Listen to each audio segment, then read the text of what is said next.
할렐루야. 오늘 월상 예배에 오신 여러분들에게 하나님의 크신 은혜가 함께 하시고 또 가정에서 유튜브로 동참하고 있는 모든 분들에게도 동일한 복 주시기를 원합니다. 지난 10개월 동안 살아오시면서 힘들고 어려움도 많이 있었을 텐데 우리 삶을 돌아보면서 나는 플러스 인생인지 아니면 마이너스 인생이었는지 한번 생각해 봤으면 좋겠습니다. 이 다윗과 사울의 가정이 다툼을 하게 되었을 때 이 다윗의 가정은 계속해서 부흥해 가는데 사울의 가정은 쇠퇴해 갔다. 그런 내용의 말씀이 성경에 있거든요. 어떤 가정은 보면 점점 플러스에 더해가는 가정이 있어요. 근데 어떤 가정은 좀 마이너스로 점점 기울어져가는 그런 가정이 있습니다. 아마 누구나 다 점점 더 부흥하는 그런 가정, 플러스 인생을 살고 싶은 것이 우리 마음이 아닐까 이런 생각을 갖습니다. 그래서 오늘 설교 제목을 모든 것을 더하시리라 이렇게 제목을 정했습니다. 오늘 여기 마태복음 6장 31절 이하에 있는 이 말씀이 바로 저와 여러분의 삶 속에서 어떻게 하면 내가 점점 더해지는 삶이 될 수 있을까라고 하는 것을 함께 나누려고 하는 것입니다. 사람마다 자신의 삶이 복되고 윤택한 인생이 되기를 원하는 것은 인지상정이라고 생각합니다. 나름대로 인생의 목표가 있습니다. 목적이 있습니다. 그리고 꿈도 꾸고 꿈과 더불어서 희망도 갖게 되는 것이죠. 좀 더 나은 삶을 살았으면 좋겠다. 지난해보다는 올해가, 지난달보다는 이번 달이 더 나은 삶이 되었으면 좋겠다. 며칠도 신장이 되어지고 또 건강도 유지할 수 있고 우리 자녀들도 앞길이 더 열리는 그런 삶이 되었으면 좋겠다. 아마 이건 누구나 다 가지고 있는 꿈이요, 그런 마음의 소원이라고 생각합니다. 그런데 어느 정도의 시간이 흐르면 그 결심이 다 어디로 갔는지 보이질 않을 때가 있습니다. 오히려 생각지도 못했던 이 장애물들을 만나서 많은 고난을 겪고 힘들어하고 심지어는 좌절하고 주저앉는 경우도 종종 보게 되는 것이죠. 그런데 우리가 반드시 먼저 잊지 말아야 될 것이 있습니다. 그것은 무엇보다도 내 삶에 있어서 먼저 우선순위를 갖춰야 된다는 것입니다. 먼저 내 안에서 변화가 일어나야 되지요. 목표를 세운다고 해서 목표가 다 달성이 되는 것도 아닙니다. 여러분들이 삶을 통해서 경험해 보셨지만 노력한다고 해서 다 잘 사는 것 아니잖아요. 다 성공하는 것 아니란 말이죠. 어떤 분은 새벽부터 늦은 저녁까지 애쓰고 수고하는데 늘 적자 인생이 있습니다. 그런데 그 반대의 사람들도 있는 것이거든요. 가장 먼저 내 안에 일을 위해서는 합당한 변화가 필요하다. 즉 내가 바뀌어야 되는 것입니다. 내가 변화 없이는 아무리 애쓰고 노력을 해도 마이너스 인생이 될 수밖에 없다.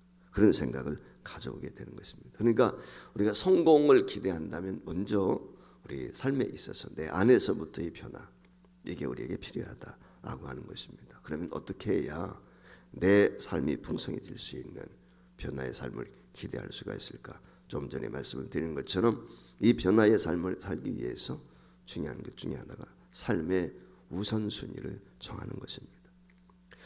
우리의 인생의 근심과 염려는 어제 오늘의 일이 아니죠. 수십 년을 살면서도 똑같은 삶을 반복하고 있습니다. 어떤 사람들에게, 이런 사람들에게 예수님은 그와 같은 삶에서 벗어나 새로운 삶을 전환할 수 있는 방법을 우리에게 가르쳐주고 있습니다. 그 원리를 제시해주고 있다고 오늘 본문에서 발견하게 됩니다. 자, 그러면 그 해답은 무엇입니까? 먼저 삶의 우선순위. 이게 굉장히 중요하다. 그러니까 분명한 우선순위를 정하고 살아야 된다라고 하는 것을 우리에게 가르쳐주고 있습니다.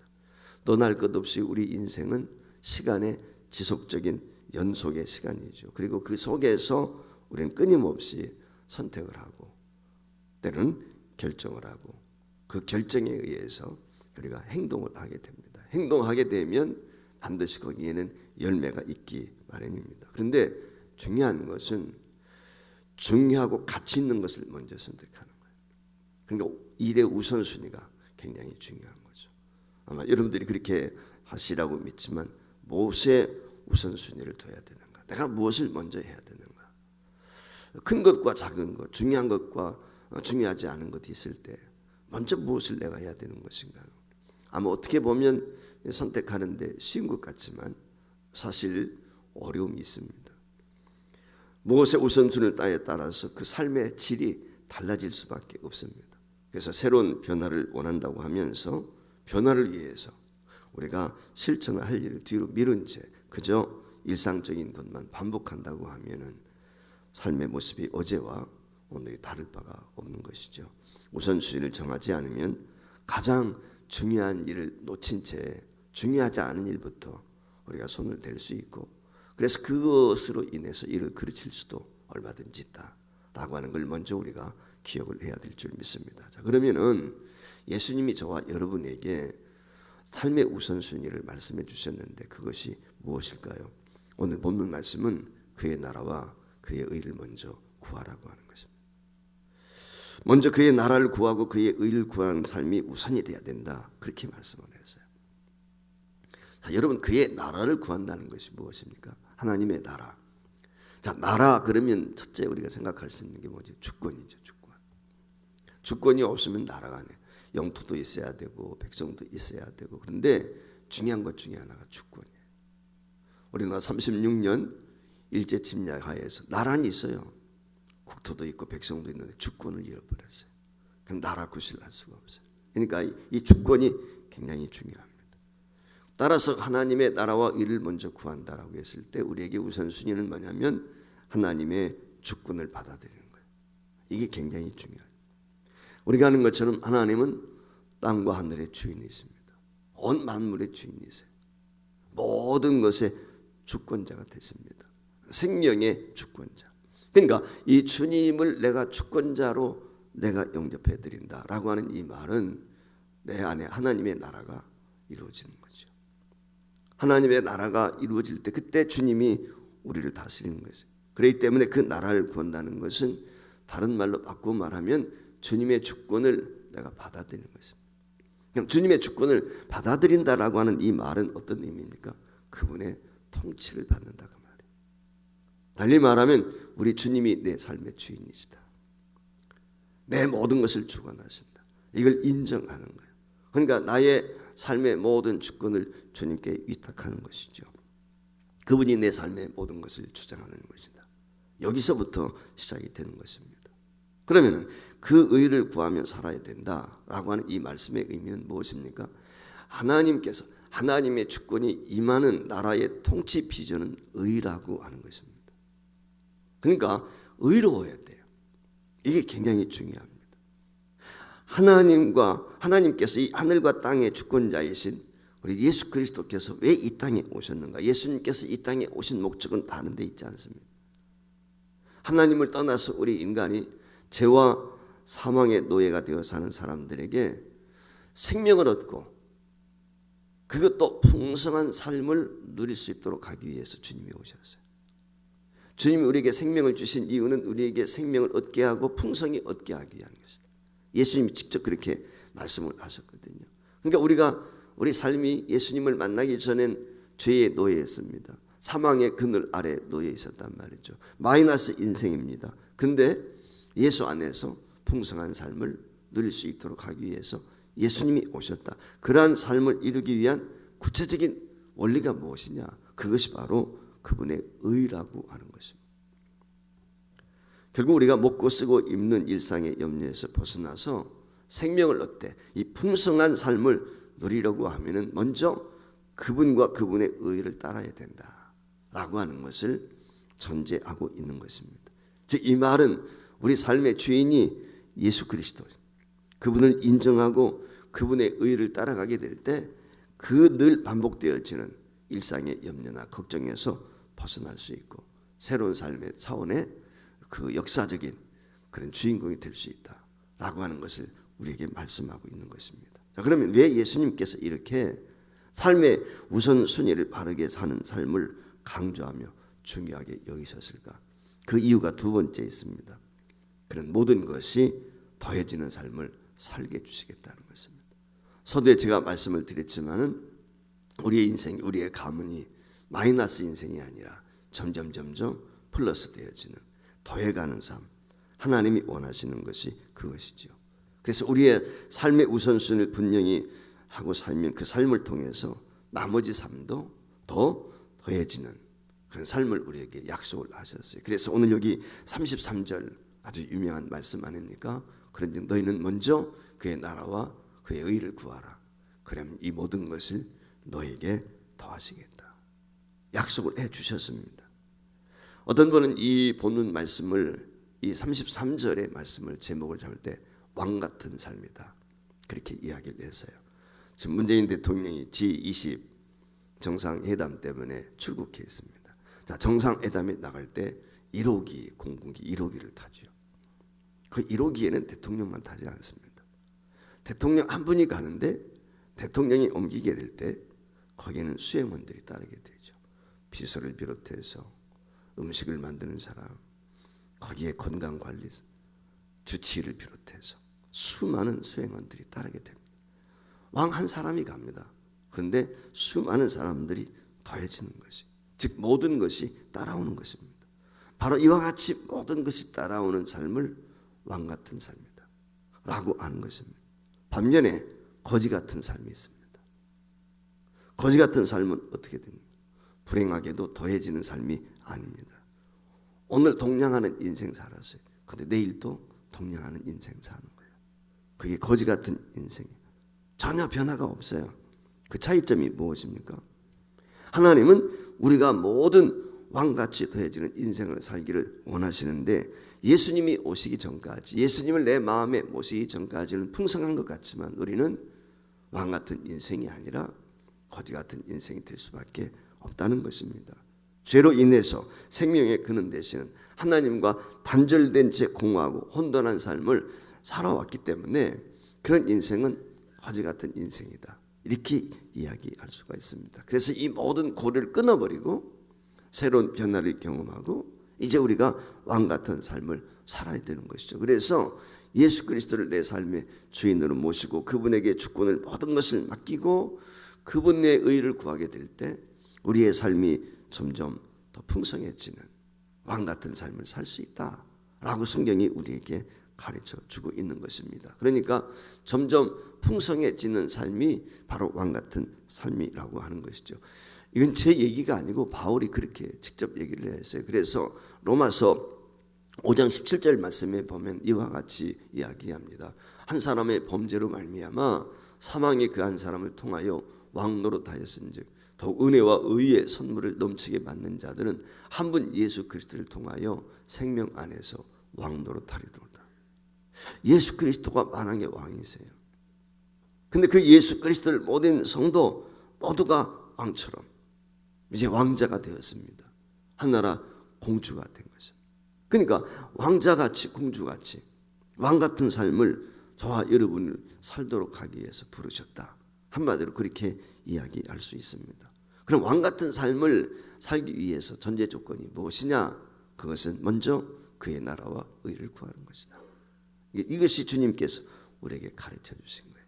그래서 인생 중에 가장 중요한 가치와 길을 따라 살기로 저와 여러분이 우선 정해야 되는데 하나님의 사람으로서 우선순위를 분명히 해둬야 하는 것입니다. 예수님을 인정하고 그분의 말씀을 따라 사는 것, 이것을 우리 삶의 최우선에 둬야 하는 것입니다. 그러면 나머지는 어떻게 된다고 그랬습니까? 하나님께서 더해주는 삶을 살 수 있다라고 하는 것입니다. 만물의 왕이십니다. 만왕의 왕이세요. 그 만왕의 왕 되신 주님께서 더해지는 삶을 살게 해주겠다 약속을 하셨습니다. 따라서 주님을 모르는 사람들과 똑같이 살면 세상 수준에서 벗어날 수밖에 없는 거죠. 똑같아 벗어날 수가 없어요. 동일한 거예요. 늘 먹고 쓰고 입는 것에 매달려 거기에 목숨 걸고 살 수밖에 없다고 하는 것입니다. 그러나 그의 나라와 그의 의를 먼저 구하게 되면 가장 가치 있고 영광스러운 일이라고 생각하고 그의 나라와 의를 추구하게 되면 나머지 것들, 이 모든 것들은 하나님의 은혜로 더해 주신다. 즉 플러스 인생을 살 수 있다. 그렇게 지금 말씀을 하고 있는 것입니다. 그래서 먼저 이와 같은 삶을 살기 위해서는 우리의 삶의 차원과 가치의 변화, 이게 필요한 것이다 라고 하는 것입니다. 그것이 바로 하나님 나라와 하나님의 의를 먼저 구하는 것, 이것이 우리에게 더해지는 삶의 비결이다 라고 하는 것이죠. 주님의 영광을 먼저 생각하는 것입니다. 바울 사도도 먹든지 마시든지 무엇을 하든지 하나님의 영광을 위해서 해라. 우리가 자나깨나 우리가 관심을 가져야 될 것은 바로 하나님의 의, 하나님의 나라, 여기에 우리의 삶이 행불행이 사후가 된다. 이렇게 정의해도 틀리지 않습니다. 저와 여러분의 삶이 왕같은 삶이 될 수 있기를 주의 이름으로 축복합니다. 마지막 세 번째, 그에게는 오늘 여기 말씀해 보면 왕같은 삶을 살게 될 때 염려 없는 삶이 펼쳐질 것을 약속해 주셨습니다. 주님께서 말씀을 하십니다. 너희는 먼저 그의 나라와 의를 구하라. 이 말씀을 하신 이유는 염려에 대한 것 때문에 그렇습니다. 쓸데없이 염려하지 말고 하나님의 나라와 의를 구하라는 것입니다. 그러면 너희가 염려하고 구하는 것, 그거 더해 주시겠다 라고 하는 약속인 것입니다. 사람이 염려에 사로잡히는 이유가 있습니다. 왜 염려하죠? 가장 근본적인 이유는 없어서 염려하는 것이죠. 물질이 없어서, 돈이 없어서, 건강하지 못해서, 결국 없어서 그런 거예요. 내가 해결할 능력이 있으면 염려하지 않죠. 근데 해결할 능력이 없어서, 결국은 모든 것이 없기 때문에 그런 거예요. 그러니까 인생의 문제를 해결할 수 있는 능력이 없기 때문에, 해결할 수 있는 능력이 있다면 무엇을 염려하겠습니까? 염려하지 않겠죠. 문제는 인생이 연약해서 이처럼 해결할 수 있는 능력이 없다라고 하는 이 말은 너나 할 것 없이 염려할 수밖에 없는 인생이다 라고 하는 것이죠. 그래서 이 염려라고 하는 말은 메림나오라고 하는 말인데, 헬란 말로 이 말의 의미는 근심하다, 생각에 잠기게 한다, 이런 의미를 가지고 있습니다. 사람이 생각의 근심과 염려에 사로잡히게 되면요, 자신도 모르는 사이에 영혼이 피폐해지고 그 삶이 점점 황폐해져 갈 수밖에 없는 것입니다. 왜 그렇습니까? 긍정적이고 좋은 생각을 해야 되는데 이 염려하게 되면 이것들을 몽땅 빼앗기게 되는 거예요. 그래서 그의 심령이 피폐해집니다. 염려에 사로잡힌 사람은요, 긍정적이지 못해요. 염려에 사로잡힌 사람은 희망적이지 못합니다. 염려에 사로잡힌 사람은 늘 불안합니다. 이게 특징입니다. 그런데 오늘 주님께서 우리에게 순서를 바꾸어서 말씀을 해주고 있어요. 순서를 바꾸라는 거예요. 그것이 무엇일까요? 너희가 염려스러운 환경에 처했느냐? 그렇다면 우리가 염려스러운 환경에 처하게 되면 당연히 대부분의 사람들은 근심하고 염려하게 되죠. 근데 주님은 그 염려스러운 상황에 처해 있을 때 염려하고 근심하지 말고 먼저 주의 나라와 의를 구할, 이건 굉장히 어려운 거예요. 실상은 믿는 우리들이 사실 그렇게 해야 되는데, 그럼에도 불구하고 현실이 그렇지 않으니까 내가 어떤 문제 앞에 직면하게 되었을 때 그 문제는 저쳐두고 먼저 하나님의 나라와 의를 구한다는 것이 쉽지 않거든요. 아마 그것이 쉽다고 하면은 예수님께서 이런 말씀하지 않았을 거예요. 근데 오늘 주님께서 하시는 말씀이 그거예요. 염려되는, 걱정되는 문제가 지금 산적해 있는데 그거 염려하고 걱정하고 그거 바라보지 말고 먼저 너는 그의 나라와 의를 구하라. 이게 우리 주님이 말씀하신 거예요. 자, 염려 걱정이스러운 문제가 있을 때 오늘 우리가 한번 생각해 보는 거예요. 무엇을 생각해야 되겠습니까? 순서죠, 순서. 무엇을 먼저 할 것인가? 이게 오늘 우리에게 중요해요. 어떤 문제 앞에 직면하게 되었을 때 많은 사람들, 대부분의 사람들은 근심하고 염려부터 한단 말이죠. 그러다 보니까 어떻게 됩니까? 염려하고 근심하게 되면 우리 마음이 긍정적이지 못해요. 진취적이지 못해요. 희망적이지 못합니다. 그 염려와 걱정 때문에 염려스러운 환경에 빠져 있기 때문에 우리는 좌절하고 절망하고 낙심하고 염려를 자꾸 하다 보면 그렇게 될 수밖에 없거든요. 그런데 우리 주님이 하시는 말씀이 바로 염려스러운 상황, 그 문제 앞에 직면하게 됐을 때 먼저 해야 될 것이 뭐냐면 염려를 거두라는 거예요. 그리고 먼저 하나님의 나라와 의를 먼저 생각하라는 거예요. 그러니까 이 말을 쉽게 말하면 어떤 문제 앞에 직면하게 되었을 때 먼저 생각할, 이것이 하나님의 나라와 의를 위해서 유익한 것인가 아닌가. 우리가 매일매일 선택하며 살잖아요. 그리고 선택하고 결정하고 행동하는 것입니다.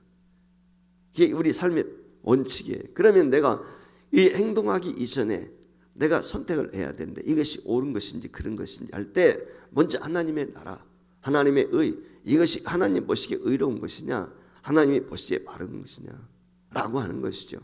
자, 하나님이 보시기에 의로운 것이라면 염려하거나 걱정할 이유 하나도 없습니다. 이유는 하나님을 사랑하는 사람에게는 모든 것이 합력하여 선한 역사를 이루기 때문에 그렇습니다. 우리가 의를 선택하는 것이 중요해요. 어떤 것을 실천하기 이전에 먼저 중요한 것은 바로 하나님의 의를 생각합니다. 그러니까 우리 삶에 있어서 행불행은 어디서 오냐? 순서입니다. 무엇을 먼저 할 것인가? 이게 순서가 중요해요. 세상을 먼저 바라보지 말고 먼저 주님을 바라보라는 거예요. 환경을 바라보지 말고 그 환경 너머에서 배후에서 역사하시는 하나님의 손길을 먼저 바라보라는 거예요. 늘 우리가 먼저 기억해야 될 게, 내일을 바라보며 근심하고 염려하지 말고 주님을 먼저 바라보고 그리고 내일을 바라보라는 거예요. 근데 우리는 순서가 반대일 때가 많단 말이죠. 제가 서두에서 말씀을 드린 것처럼. 그래서 프라이어티가 중요해. 삶의 우선순위에 무엇부터 할 것이냐, 이게 중요한 거예요. 그래서 먼저 우리는 내가 일을 진행하기 전에 먼저 주의 나라를 생각하고, 염려하기 전에 주님께서 어떻게 하실 것인지 주님을 먼저 바라보고 주님 앞에 우선권을 두는 거예요. 이것이 더해지는 삶. 거기에 소망이 있고 거기에 비전이 있고 거기에 도움의 손길을 경험할 수 있다. 우리가 늘 그러지 않습니까? 기도하잖아요. 하나님 도와주세요. 주님의 도움을 받고 싶으면, 주님의 도움을 손길로 살기 싶습니다. 이게 아마 저와 여러분의 다 생각일 거예요. 내 힘으로, 내 능력으로, 내 의지로 사는 게 아니고 그걸 포기하라는 게 아니라 어차피 우리는 그 의지와 능력과 힘이 우리에게 필요한데 그 원천이 하나님께 있다. 하나님을 바라보고 하나님이 주시는 은혜로. 그래서 먼저 주님을 생각합니다. 그래서 눈을 뜨면 오늘도 내가 하나님의 은혜로 살겠습니다. 하나님의 능력으로, 하나님의 지혜로, 하나님의 권세로 오늘도 내가 세상을 헤쳐가고 승리하겠습니다. 이게 우리 마음에 있어야 돼요. 무엇을 구하기 이전에 먼저 기도해야 할 것은 하나님의 나라와 의, 그분의 통치, 그분의 역사, 그분이 나와 함께 하심, 그분을 바라보는 것, 그분을 의지하는 것, 이게 오늘 우리에게 중요한 것이죠. 거기에 소망이 있습니다. 거기에 비전이 있고 거기에 능력이 있고 거기에 풍성한 삶이, 더해지는 삶이 있다. 지금부터 앞으로 남은 우리 인생, 주님의 말씀을 따라서 삶의 우선순위를 분명히 하게 될 때 그때 생명을 얻게 되고 모든 것이 더해지는 풍성한 삶, 왕 같은 삶, 우리 주님이 약속을 하셨습니다. 오늘 새벽을 깨우는 모든 성도들에게 마이너스 인생이 아니라 더해지는 삶, 거지 같은 인생이 아니라 왕 같은 삶을 살아갈 수 있는 은혜와 복이 있기를 주의 이름으로 축복합니다.